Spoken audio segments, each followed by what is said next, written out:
రావు గారు చెప్పినట్లుగా యుద్ధం అయితే ఆగదు, ఇవన్నీ ఉత్తమ మాటలే అనుకోవచ్చా ట్రంప్వి? హలో, ముందు ఎస్ డిబేట్ లో పాల్గొన్న మిత్రులకు మరియు నమస్కారం. వాస్తవంగా ఈ యుద్ధం ఎందుకు వచ్చిందో, ఎవరి కోసం వచ్చిందో ఏం అర్థం కాని పరిస్థితి. ఎందుకంటే ట్రంప్ ఆలోచనలు, ట్రంప్ నిర్ణయాలు చాలా భయంకరంగా ఉంటున్నటువంటి పరిస్థితి చూస్తా ఉన్నాం. ఎందుకంటే రెండో ప్రపంచ యుద్ధం తర్వాత అమెరికా పరిస్థితి ఏంటంటే తనకు తాను నేనే బాస్, ప్రపంచానికి నేనే బాస్ అనే ఒక విరవీగే కార్యక్రమంలో మొదటి నుంచి కూడా అవపడతా ఉన్నది.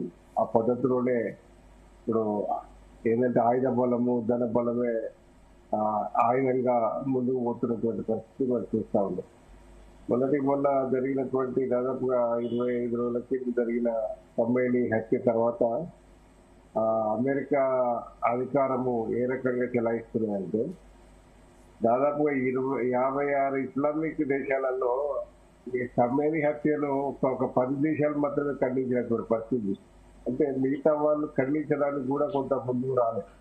అంటే అంత భయంకరమైనటువంటి పరిస్థితి.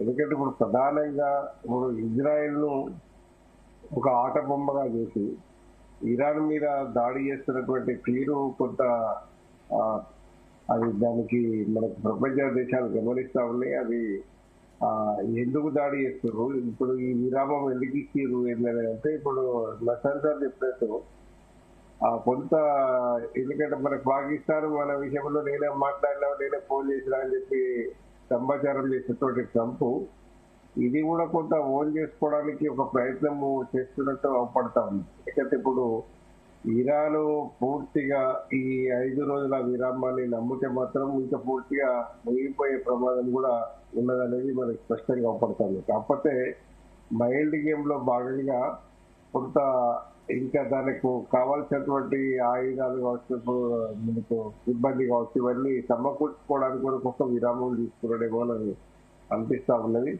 ఏదేమైనప్పటికీ కూడా ఈ ఇజ్రాయిల్ ఇరాన్ పంచాయతీ ఏదైతే ఉన్నదో అమెరికా పర్ఫెక్ట్ గా వాడుకుంటా ఉన్నటువంటి పరిస్థితి. ఇప్పుడు ఇజ్రాయిల్ ఇరాన్ ఇవాటి పంచాయతీ కాదు, చాలా దశాబ్దాలుగా జరుగుతున్నటువంటి పంచాయతీ. 1979 ఇస్లామిక్ విప్లవం నుంచి వాళ్ళకు అంటే నిప్పు ఉప్పు లాగానే సాగుతున్నటువంటి ఈ గొడవలో కొంత అమెరికా తలగూరడము ఇవన్నీ. ఎందుకంటే అమెరికాకు కొంచెం ఉత్సాహం ఎక్కువ ఉంటుంది. ఎందుకంటే 2003లో కూడా చూసినాము ఇరాక్ పై సద్దాం హుసేన్ విషయంలో మీకు అణ్వస్త్రాలు ఉన్నాయనే దాని మీద కొంత వాళ్ళను రాదంతం చేసి కొంత వాళ్ళ మీద దాడి చేసినటువంటి పరిస్థితి చూసినాం సద్దాం హుసేన్. కానీ ఈవేళ అమెరికా ఇంటెలిజెన్స్ కూడా వాళ్ళ దగ్గర అణ్వస్త్రాలు లేవు, మన్ను లేదు, దుమ్ము లేదని చెప్పి ఇచ్చినటువంటి పరిస్థితి. కానీ తర్వాత అది తప్పు జరిగింది అని కొంత రియలైజేషన్ జార్జ్ బుష్ లాంటి తమ అగ్రనేత నీకు దానికి కొంత రియలైజేషన్ ఉండే. కానీ ఇప్పుడు ఈ ట్రంప్ వచ్చిన తర్వాత ఏంటంటే అది కొంత అగమ్య గోచరంగా, అంటే ఆయన పట్టింది దానికి మూడే కాలన్నట్టు దానికి చేస్తున్నటువంటి పరిస్థితి కొంత ఇబ్బందిగానే ఉన్నది.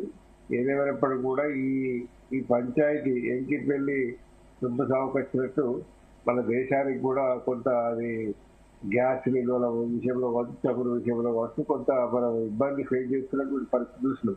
సరే, ప్రధానమంత్రి మోడీ గారు మనకు 45 రోజులు 2 నెలలు మనకు ఇంకా శాసం ఉందని చెప్తున్నా కూడా ఇక్కడ జరిగేది ఏమంటే ఇప్పుడు ఈ గొడవల పేరుతోటి చాలా భయంకరంగా ఇప్పుడు మధ్య ఒక ఇష్టంగా ఒక ఫ్రెండ్స్ తోటి హోటల్ పోతే వాడు మనకు కావాల్సిన ఐటమ్స్ పెట్టే పరిస్థితి లేదు. ఏంటంటే గ్యాస్ ప్రాబ్లం తోటి చేయట్లేదు సార్ అని చెప్పి చెప్తా ఉన్నటువంటి పరిస్థితి. ఇప్పుడు ఇటువంటి తర్వాత నీకు హైదరాబాద్ లాంటి నగరాలలో కొంత గ్యాస్ పక్క పెడితే పెట్రోల్ డీజిల్ కాడ కూడా చూస్తున్నాం. అంతా ఒక్కొక్క ఏరియాలో క్యూ కడతా ఉన్నట్టు, అంటే ఏదో జరిగిపోతున్నది, ఏదో మనకు దొరికే పరిస్థితి లేదు అనే ఒక అప్రకటిత ప్రభావం అయితే అవపడతా ఉన్నది. కాబట్టి అది ఏదేమైనప్పటికీ కూడా ఇరాన్ మీద దాడి విషయంలో విరామం అనేది అది ఒక మైండ్ గేమ్ లో భాగమే కానీ అది పూర్తిగా సమసిపోతుందనో లేకపోతే ఆగిపోతుందనో అనుకోవడానికి మాత్రము వీల్లేనటువంటి పరిస్థితి మనం చూస్తా ఉన్నాం. ఇది ఎందుకంటే ఇది అమెరికాకు ఇప్పుడు ఇది కొత్త ఏమి కాదు. అమెరికా స్టైల్, అమెరికా మొదటి నుంచి కూడా ఈ ఇరాన్ ఇరాక్ విషయంలో మన ఇరాక్ విషయంలో చూసినాం, ఇరాన్ మీద చూసేది. ఇప్పుడు ఇరాన్ వాస్తవంగా అణ్వాయుధాలు ఉన్నది అని మీకు అణ్వస్త్రాలు ఉన్నాయని చెప్పి మాట్లాడుతూ ఉన్నారు. కానీ నీకు ఇస్లామిక్ సిద్ధాంతం ప్రకారము, ఇస్లామిక్ పాలసీ ప్రకారము అణ్వాయుధాలు తయారు చేయడము నిషేధించిన వ్యక్తి ఎవడైనా ఉన్నారు అని అంటే ఈ ఖమేనీ, ఈ ఇరాన్ అగ్ర నాయకుడు ఖమేనీ నిషేధించినటువంటి పరిస్థితి కూడా మనం దృష్టిలో పెట్టుకోవాలి. కానీ ఒక భూమి చూపెట్టి అణ్వస్త్రాలు ఉన్నాయి లేకపోతే ఇంకేదో జరిగిపోతుంది, ఏదో జరుగుతుంది ఒక అభద్రతా భావంతో ఈరోజు ఇరాన్ మీద దాడికి కొనుక్కోవడం అనేది రేపు అది కొంత మనము గమనించాల్సినటువంటి అవసరం. దీంతో ఏంటంటే ప్రపంచ దేశాలు కూడా వాటి మీద ఆధారపడి ఉన్నటువంటి దేశాలకు కూడా కొంత ముప్పుగా, అంటే ఆర్థికపరమైనటువంటి ఇబ్బందులు, చమురు, గ్యాస్ సంబంధించినవి, అంటే మనకు ప్రభుత్వాలకు తెలియకుండానే పెరుగుతున్నటువంటి పరిస్థితి ఇస్తా ఉన్నాము. ఆ పరిస్థితి